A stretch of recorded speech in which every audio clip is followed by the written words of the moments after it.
What is going on, guys? Toogie here, back again, this time with some NHL 16. The game has finally dropped, and I gotta say, I am loving this game so far. And getting right into it here, this is our road to glory. This is the start of my ultimate team. Now in the background, you will see the team I originally started with and what my team has since become since opening my returning user packs. And I wanted to take this time to sort of explain what this ultimate team series is going to be.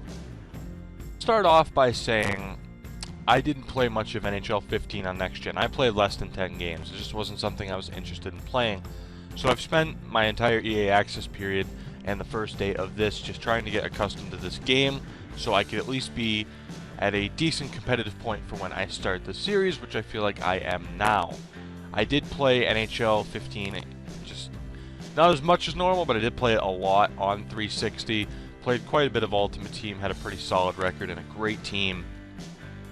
But this series is going to be different. Now, of course, the point of Ultimate Team is to, get all the best players in the NHL, get legends and make the best squad you can, and that is still my goal. However, I want to make this a little bit more challenging than what it would normally be. If you saw my FIFA 15 pack opening video, or even just 5 minutes of it, you would know that I have terrible pack luck, and that's not just a FIFA thing, that is an NHL thing. I've only had about one clear instance of decent pack luck, and that was on NHL 15, where I managed to pack both Sedins in the same night, just a few packs away from each other. That's it. That's the extent of my pack luck. But we are putting that to the test this year. We are not going to improve this team through the auction house, through the transfer list, whatever you want to call it. We are only improving this team by buying packs. And whatever players we get in those packs have to play the very next game. Whether it's a bronze, whether it's a silver, doesn't matter. Any person that we pack is going to be in this team.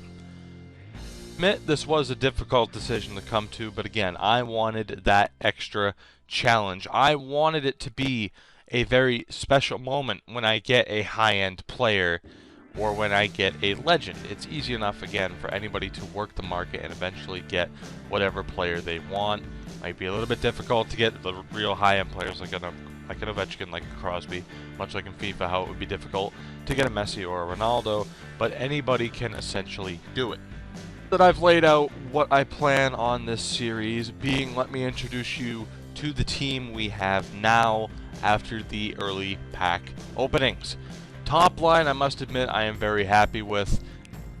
Granted, there is one distinct weak link, but I have a feeling he'll still do alright with us. That is our left wing, starting left wing, Matt Plemple.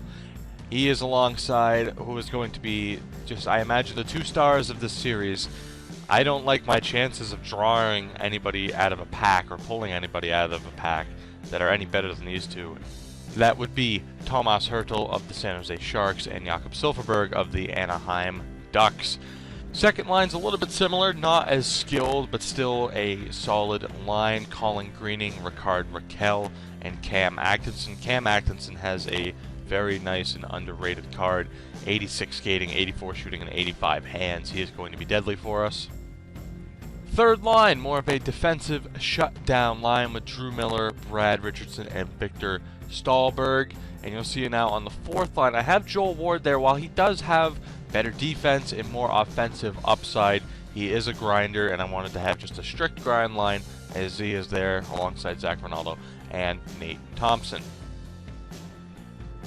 Switching over to the defense now, and again, we don't have the best top line pairing, but certainly not the worst. I think it'll work out all right for us. Brendan Dillon of the San Jose Sharks and Michael Stone of the Arizona Coyotes.